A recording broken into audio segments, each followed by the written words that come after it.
spreading along with totalitarianism. We got the Imperial Democratic Nation. Yes, Imperial. Yes, it is Imperial. We got Totalitarian European Federation. And we got the totalitarian Russia, China's Imperial India, and so is Iran. And on the moon, well, Russia's moon empire, and not the northern part, only the southern part, because I said so, decides to invade Chile. Yes, they invaded a nation. And well, that's because some of the moon's people didn't leave. And while a fast invasion happens quickly, they go right around the capital and move in. And well, this is massive. This is a massive piece of land. And well, anything else going to happen? Well, the Lunar European Federation, which also owns that, just to say, decides to invade these countries on the moon. Why, you may say? Because why not? Is probably their excuse. And while all these nations try to defend, but their armed forces on the moon aren't that strong. The European Federation's really militarized compared to the rest. And well, nobody was right as Patagonia falls. And well, we're not to the main parts of the video, but this is important, I guess. With countries like India and China definitely not going to lose their holdings. But like, yeah. And now for the peace treaty. Lunar European Federation. Should probably turn to the Lunar Federation. Now to Earth, guys. And what happened? Well, Imperial China decides, yes, let's start a war. Let's start a war. Let's see how it goes. So their invasion plan is to come into the north, quickly overrun India with their imperialism. But you may think, oh, that's going to happen. Oh, this is not good, as China's to here, and in the north they start sweeping in. But not as fast as they wanted. This takes double what they wanted. And they get pushed back a bit. Then they push back a bit. And well, let's get a good speed. Yeah, this. India pushes back on multiple spots. Needing help to take over this area, they call in Iran. Well, Iran brings in its puppets. Oh yeah, Sri Lanka. We forgot about Sri Lanka. And well, Iran's troops quickly move in from the Pakistani lands. Well, they move in, taking over Kashmir. And well, China makes a massive invasion. India has one hope left, and it's a totalitarian Russia.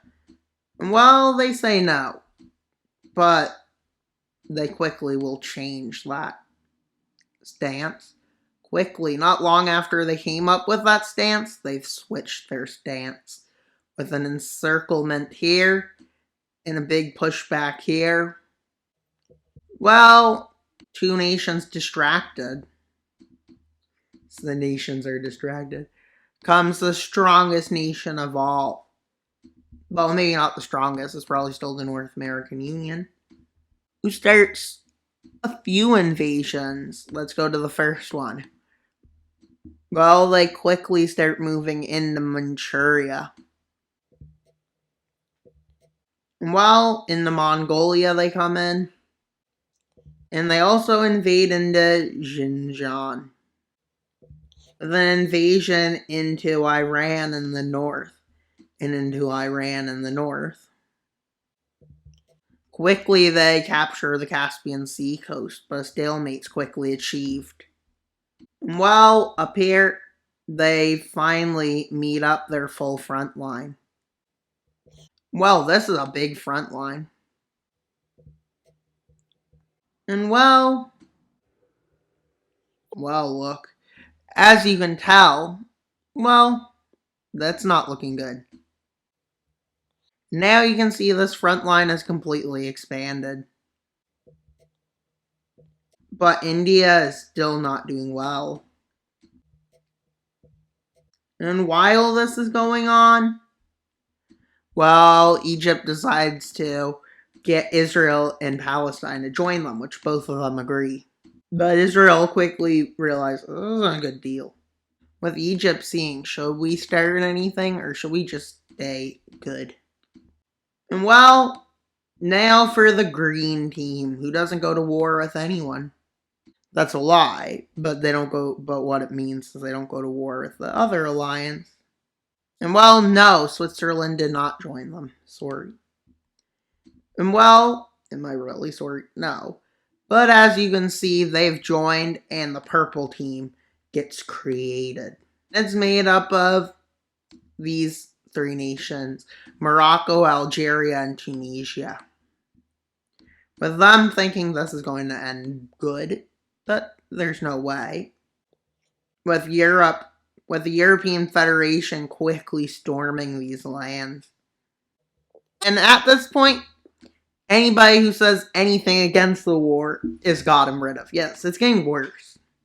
Same within Russia. They're both getting worse together. But they're enemies.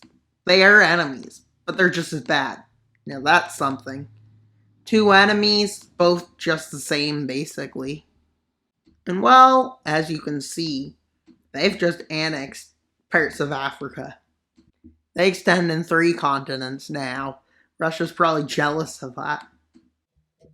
With China moving some troops north, but Russia only gets pushed back minorly till it can continue the stalemate without having to move much. With Egypt deciding to get involved. What's their goal in getting involved in this? Taking some lands. Everybody is an imperialist, I guess.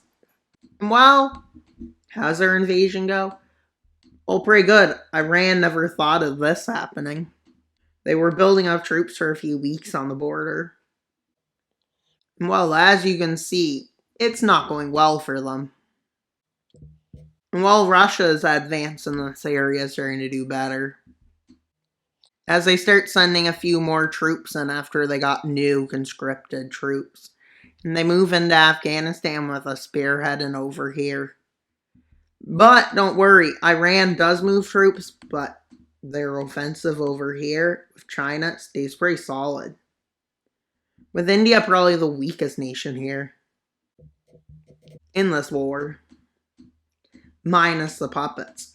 With the puppet of Egypt managing to land into the Iranian puppet of Saudi Arabia. And into Yemen, because I didn't name it and I want to call it Yemen. And well, soon after, this is what the front line looks like.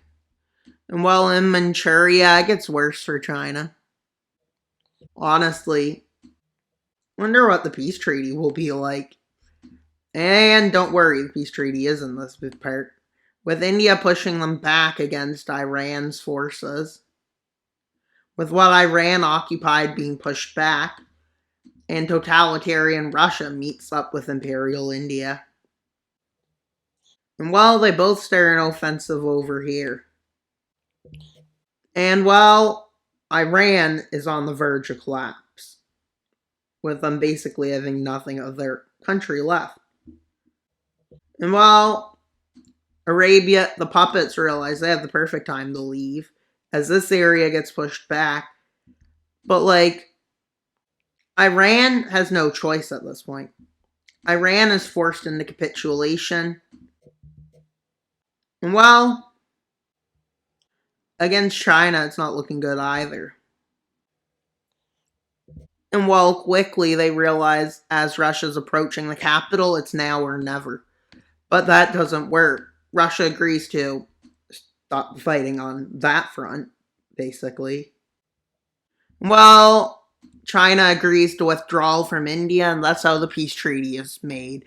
Let's see the peace treaty. Well, China haven't fallen yet, but they would have if they hadn't stopped. Or they wouldn't have. So it's not going to be the harshest treaty, because they could have still fought. So let's see the peace treaty. Part of Mongolia and part of Manchuria to Russia.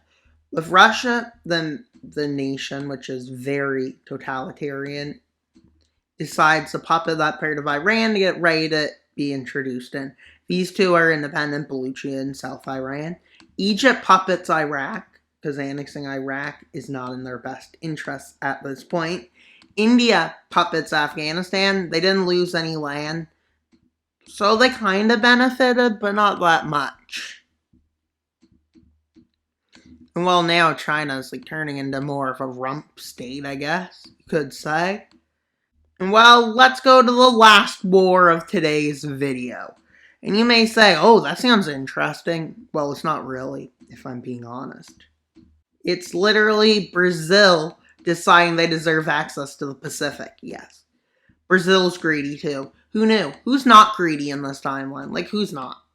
Well, then again, in our timeline, everybody's basically greedy and wants everything. Everybody so, wants to take over the world. Oh my god. That's not good, is it?